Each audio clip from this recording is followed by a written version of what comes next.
خوش میکنیم از پدر و مادر شاهنشاه پدر عزیز و ارجمند اکای یوسف و مادر به نهایت مهربان ما اپی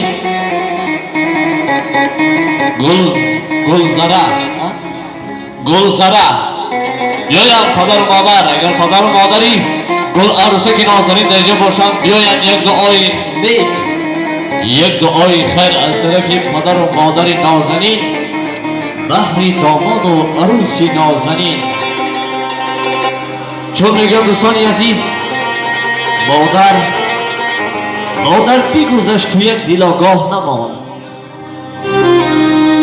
مادر بیگذشت تو یک دیلاگاه نماند. یک دیده انتظار در راه نماند. وقتی که خزینه داری درگاه نماند در خیرمن بخت ما و جز کاه نماند.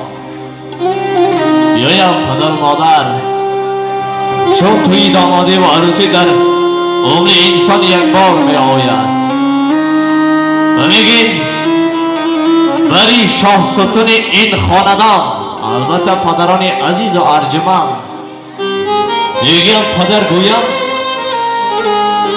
گویم هنر آید به یادم. هنر گویم پدر آید به یادم. با هر جا میرسم با دست یاری پدر جانی هنرمندم به یادم. مرمد اکای یوسف پدری عزیز ارجمند و مادری بی نهایت مهربان. چون که میگم دوستان عزیز تا در حق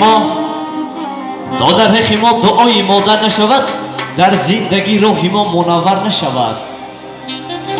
یک عمر اگر خدمت او را میکنیم بر زحمتی یک شبش برابر نشود. چون میگم دوستان عزیز صد جان و دل فدای یک مدعای مادر فتح و کشایش آرد انا همان دستان نازک مادر. دوستان عزیز همین درخت با آب میسازد آدمیزاد با دعا. باشم اگر وقتم کمتر مانده است پدر و مادر بیایم.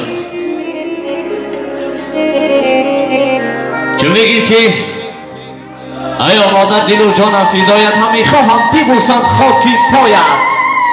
زمین را سجدگاه برای تو سازم که یک بار دیگر ای کاش گیرم دعایت.